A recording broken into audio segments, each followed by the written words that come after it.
أعوذ بالله من الشيطان الرجيم. بسم الله الرحمن الرحيم. فتعالى الله الملك الحق.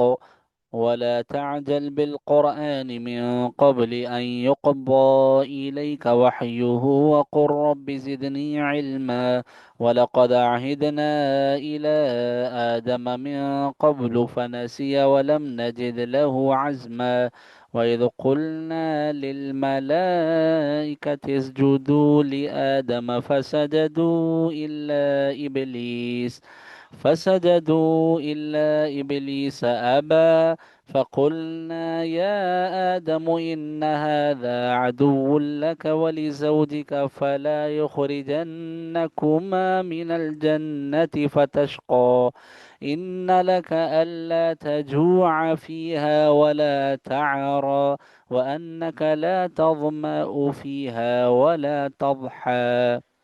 فوسوس إليه الشيطان قال يا آدم هل أدلك على شجرة الخلد وملك لا يبلى. فأكلا منها فبدت لهما سوآتهما وطفقا يخصفان عليهما من ورق الجنة. وعصى آدم ربه فغوى. ثم اجتباه ربه فتاب عليه وهدى. قال اهبطا منها جميعا بعضكم لبعض عدو. فإما يأتينكم مني هدى فمن اتبع هداي فلا يضل ولا يشقى. ومن أعرض عن ذكري فإن له معيشة ضنكا ونحشره يوم القيامة أعمى.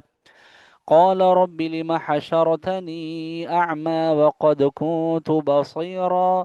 قال كذلك أتتك آياتنا فنسيتها وكذلك اليوم تنسى. وكذلك نجزي من أسرف ولم يؤمن بآيات ربه.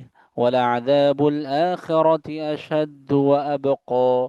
أفلم يهد لهم كما أهلكنا قبلهم من القرون يمشون في مساكنهم إن في ذلك لآيات لأولي النهى.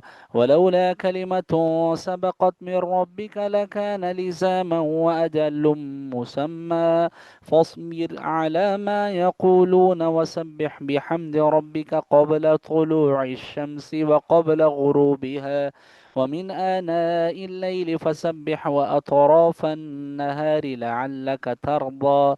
ولا تمدن عينيك إلى ما متعنا به أزواجا منهم زهرة الحياة الدنيا لنفتنهم فيه ورزق ربك خير وأبقى.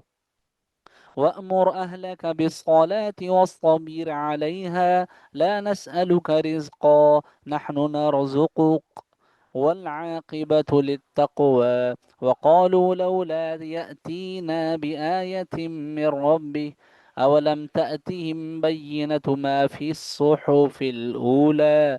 ولو أنا أهلكناهم بعذاب من قبله لقالوا ربنا لولا أرسلت إلينا رسولا فنتبع آياتك من قبل أن نذل ونخزى. قل كل متربص فتربصوا فستعلمون من أصحاب الصراط السوي ومن اهتدى.